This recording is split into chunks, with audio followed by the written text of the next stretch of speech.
Bora lá, nação, para as notícias do Flamengo aqui no nosso canal. Vamos analisar a imprensa esportiva falando sobre o Mengão, preparação para a partida contra o Grêmio que acontece hoje. O Flamengo precisa da vitória para continuar buscando o título do Campeonato Brasileiro e também a vaga na Libertadores da América. O Grêmio está numa má fase. O técnico Tite fez algumas mudanças para enfrentar o Grêmio. Vamos analisar tudo isso no nosso canal, por isso já chega explodindo o dedo no like, nos ajude a bater uma meta de 1000 likes para esse vídeo, compartilhe no seu grupo de WhatsApp e também, se você não é inscrito no canal, convido você a fazer parte se inscrevendo e ativando o sino das notificações, tá bom? Créditos canal ESPN Brasil, link na descrição. Bora então para as notícias do Flamengo. Hoje tem Grêmio e Flamengo lá em Porto Alegre, na Arena do Grêmio. Fabrício Bruno fala sobre esse jogo. Vamos acompanhar. É a fala do Gabi. Sim, 3 minutos acreditando que poderia virar uma final, viramos e fomos campeão. Por que não pode acreditar agora? Então, a gente nunca desacreditamos de nada. É trabalho de formiguinha. De pouquinho em pouquinho a gente vai chegando, vai tirando a vantagem pra gente conseguir fazer, se Deus assim permitir lá na frente, a gente conseguir tirar essa vantagem. Se a gente fizer por merecer também, igual estamos fazendo nesses grandes jogos, que a gente possa chegar lá na frente e comemorar. Eu falei que ele falaria sobre o jogo, ele está falando mais sobre o campeonato, né? Possibilidade de o Flamengo ainda ser campeão, tirar essa vantagem, não só do Botafogo, aqui do Bragantino é pequena a vantagem, do Botafogo que é grande. E tem confronto direto com o Bragantino, né? Acho que a grande questão é a primeira vez que alguém do Flamengo fala abertamente sobre a possibilidade de título. O Tite, quando chega, ele deixa bem claro. O objetivo é classificar direto para a Libertadores. Ponto. E a gente aqui pontuava, dizer, olha, sim, esse imagino que deva ser o objetivo mais óbvio do Flamengo, mas matematicamente ainda existe uma chance. Continua sendo difícil, mas cabe ao Flamengo tentar. Para o Bragantino são 2 pontos, 52-50. Para o Botafogo são 9, 59 do Fogão, 50 do Flamengo. O Flamengo tem na sua história um campeonato em que ele saiu lá de trás, de 2009, né? Com Petkovic, Adriano e companhia. E ele disparou no final e abocanhou a taça. Foi campeão brasileiro em 2009 com o timaço, como é o time atual, né, professor? Teve a arrancada. Eu acho que aconteceu as duas coisas que tem que acontecer agora. A arrancada e a derrocada do Botafogo. Naquele caso de 2009, houve uma pulverização de resultados. Inclusive porque tinha muito clássico, a história dos clássicos, que um deixou para o outro deixou para um. Quem foi que perdeu o título para o Flamengo aquela vez? Foi Palmeiras? Quem estava na frente era o Palmeiras. Palmeiras com Muricy de técnico, não era? Diego Souza. Mas na última rodada... O São Paulo também se colocou, né? A última rodada tinham chances. Grêmio, Flamengo, que acaba sendo o campeão. Acho que o próprio Palmeiras... Eu lembro que o Palmeiras liderou por um bom tempo e aí perdeu jogadores importantes titulares, se eu não me engano, Cleiton Xavier, Pierre e tal. E não teve elenco para aguentar, né? O professor cita o título de 2009 ou de 2020, o último do Flamengo. São Paulo estava na frente também com uma boa margem. Teve 8 pontos o São Paulo, né? São Paulo do Diniz. E o Flamengo do Rogério Ceni naquela reta final, com uma mudança que o Rogério Ceni fez no time, lembra? Colocando o William Arão de zagueiro para qualificar a saída de jogo do Flamengo. O Flamengo jogava o Arão como jogador de defesa, né? E o Flamengo tinha o Rogério naquele... Você vê como são visões diferentes do mesmo técnico, né? Naquele Flamengo do Rogério, a prioridade era toque de bola, trabalhar o jogo, girar. E o Flamengo conseguiu uma arrancada na reta final. Perdeu o último jogo para o próprio São Paulo, né? Mas foi Contou com o tropeço do Internacional em casa com o Corinthians, né? Aliás, o Inter era um dos times que também podiam ser campeões em 2009. Tanto que tem a história do Grêmio no último jogo com o Flamengo, não fazer tanta... Manda várias reservas para o Maracanã. Força. É verdade. Né? Mas o que acontece é o seguinte, essa possibilidade do Flamengo não depende só do Flamengo. Tem que contar que o Botafogo perca os pontos. E Bragantino também, né? O Bragantino também está na frente. É que contra o Bragantino o Flamengo pode dar um salto, ele não pode dar contra o Botafogo. Confronto direto. Já teve esse já foram os jogos. Já foram os 2 jogos, cada um ganhou um, né? O Botafogo ganhou no primeiro turno como visitante e o Flamengo ganhou no segundo turno como visitante. Faltam 10 rodadas, então, para acabar o Campeonato Brasileiro. 10 rodadas, a gente tem uma tela mostrando... Quantas vezes será que já aconteceu isso? Faltando 10 rodadas, vai um time, vai lá e vira o jogo. Então, histórico dos líderes na 28ª rodada do Brasileirão desde 2006. 82% foram campeões, 14. Então, desde 2006, são 17 temporadas, 14. Quem estava na liderança faltando 10 rodadas foi campeão 14 vezes. 3 desses times não foram campeões. Dá 18%. Então, na maior parte das vezes, né? Mais de 80% aí. Mas existe a possibilidade, está provado aí. Eu só queria saber desses 3, quantos pontos eles estavam atrás. Exatamente. Né? Tem que ver, porque 9 pontos é muito, né? É bastante. De qualquer maneira.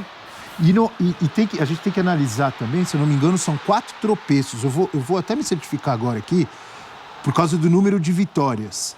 Então, olha, o Botafogo tem 18 vitórias e o Flamengo tem 14. Então, se o Botafogo perder 3 vezes e o Flamengo ganhar 3 vezes, O Botafogo ainda está na frente. Botafogo ainda está na frente pelo número de vitórias. O Botafogo tem quase um turno inteiro de vitórias. Se você considerar que um turno são 19 jogos, o Botafogo já tem 18 vitórias e deve fechar com pelo menos um turno de vitórias. Isso é muito significativo. O Botafogo não empatava. Então, faltam 10 jogos, você vê. O Flamengo precisa de 4 tropeços do Botafogo para ele conseguir passar à frente. Em 10 rodadas, não é fácil. Eu acho que a primeira coisa é continuar com um jogo consistente, fazendo os seus pontos. Eu acho que é o que o Tite está recomendando para o pessoal. Vamos jogar primeiro e fazer conta depois. O discurso da apresentação dele, para mim, não muda em nada. Não é essas 2 vitórias que fazem mudar. O título ainda é um sonho e não depende do Flamengo, depende do Botafogo. O Flamengo tem que primeiro fazer a parte dele, pensar até na classificação direta da Libertadores. Tudo bem, o momento é bom, o Flamengo tem potencial para evoluir, mas a briga ainda é essa porque está muito embolado aquela região da tabela. Se a coisa se desenhar, vai ser consequência do que o Flamengo vier a fazer.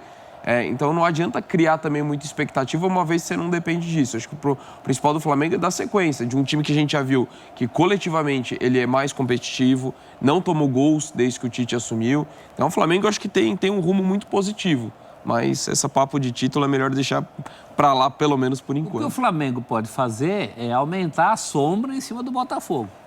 A cada rodada mostrar, eu estou aqui. E o fato de o jogo Fortaleza e Botafogo ter sido adiado, né? Era para ter sido realizado ontem, não é? Isso. Ontem, porque o Fortaleza tem a final no sábado e tal. E aí, por causa de tudo que aconteceu no final de semana lá no Newton Santos, Botafogo teve que jogar o segundo tempo domingo. Isso é muito ruim para o Botafogo, porque o Bragantino joga hoje, o Flamengo joga hoje. Caso eles pontuem, principalmente com vitória, a diferença diminui. Mas o Botafogo está com o jogo a menos e não jogou. Mas vai jogar esse jogo mais pressionado. Eu não gosto. Porque vai ver, aparecer lá na tabela, ó. A diferença era de 7, passou para... Se o Bragantino ganhar, essa é uma questão psicológica. Passou para 4. É psicológico. Se o Flamengo ganhar, passou para 6. Mas tem outra que é prática. Mas o Botafogo tá com o jogo a menos, o jogo com o Fortaleza. Mas ele não jogou ainda. E você tá olhando a tabela, já tá 6. E o foco do Fortaleza para esse jogo vai ser outro também, né? O foco do Fortaleza. E tem uma questão prática também. Se esse jogo acontecer na data FIFA, pode ser que o Botafogo esteja desfalcado também por jogadores de seleção.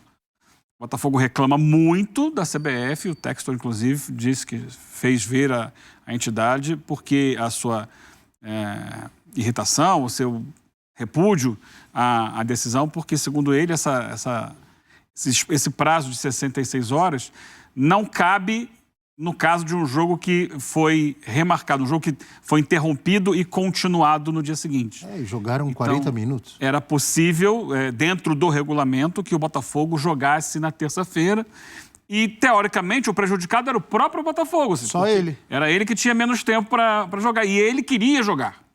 Então foi uma decisão da CBF que contrariou bastante o Botafogo, a torcida está muito irritada, a diretoria também está irritada, mas a decisão está feita e agora não adianta nem recorrer, porque nada vai fazer o jogo acontecer ontem. E isso, por outro lado, também beneficiou o Fortaleza, que vinha numa sequência de resultados ruins, com a cabeça voltada completamente para a final da Copa Sul-Americana, tinha perdido para o Vasco, tinha perdido para o Bahia, e ia completamente sem foco para o jogo com o Botafogo. Ia ser ruim pelos dois lados, porque poderia perder mais um jogo de Campeonato Brasileiro e complicaria a sua classificação no Brasileiro. E, ao mesmo tempo, uma terceira derrota às vésperas de uma decisão jogaria também a motivação do time para baixo no jogo contra a própria LDU. A gente sempre tem que ver os dois lados E eu fui o primeiro a falar e concordo que o Botafogo tem que estar indignado, mas a CBF pode argumentar, ou os outros clubes, que o problema foi criado por causa do Botafogo. De um problema dele, interno, da Sim, iluminação Abel. do seu estádio. Essa é uma questão. Foi ninguém que criou isso. O Botafogo é que falhou ali. Essa é uma questão Não é? que o Botafogo questiona em relação a fornecedora de energia, né? No caso do Rio a Light e tal. Mas esse é um ponto. E outro ponto era possível, dentro do regulamento, o jogo ser realizado na terça-feira. A questão é que no Porque Brasil, foi um jogo remarcado, um final de jogo remarcado. aqui a gente banaliza muito o efeito dominó que essas coisas causam, né? O combinado não é caro. Existe uma tabela original, eu acho que você tem que sempre fazer um esforço máximo de manter o que está combinado antes. Eu não gosto de venda de mando de jogo, não gosto, porque isso cria um efeito dominó. Eu não gosto de mexer em data, porque nesse campeonato já tivemos aí Corinthians e Grêmio, Vasco e América de Minas, fechando o turno quando acabou o turno. Eu não gosto de nada disso, porque isso muda a história do campeonato. É o outro Fortaleza que o Botafogo vai enfrentar, é o outro Botafogo que o Fortaleza vai enfrentar. Pode ser que haja uma diferença diferente em relação a Bragantino e Flamengo naquela situação. Então não gosto, é um efeito dominó do campeonato. Mas no Brasil todo mundo banaliza isso. Todo mundo vende mando de jogo, mexe em data, fecha jogos com o turno já fechado. Então, banalizou. Eu acho que é por isso até que o Textor se indignou também por esse motivo. Ele é americano, ele tem uma cabeça diferente da gente em relação a isso. A gente aceita isso com muita naturalidade. O clube que está reclamando hoje é o que vai vender mando de campo amanhã. Pois é. O Flamengo com outro técnico, outro momento, mas foi muito bem na última partida, recentemente, jogando em Porto Alegre, Eugênio. Sim, foi a melhor partida do Flamengo sob o comando do Jorge Sampaoli. Aquela vitória na Copa do Brasil por 2-0, poderia ter sido mais, só que aquela partida também foi a semente de uma série de problemas que o Flamengo teve na sequência nos jogos que vieram depois daquela vitória. E o Flamengo acabou perdendo a Copa do Brasil. Acho que o Grêmio tem tido um problema no campeonato, né? Você vai olhar os últimos jogos do Grêmio, o Grêmio perdeu o viço. E ainda mais sem Soares, né? É um problema gigantesco, porque o ataque do Grêmio gira muito pela inteligência do Soares. Não só pela capacidade de finalização dele, mas pelos passos que ele dá, pela marcação que ele atrai. E o Grêmio tem um problema eterno esse ano, que é a ausência de um meio-campo mais marcador.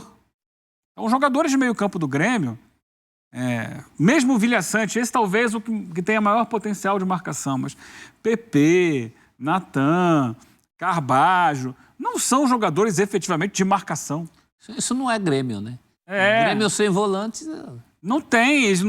Então o Grêmio ele é muito livre. Aí o Cristaldo voltando... O Cristaldo é um 10, é um jogador para atuar ali, junto ao centroavante e tal. Foi embora pro Fluminense.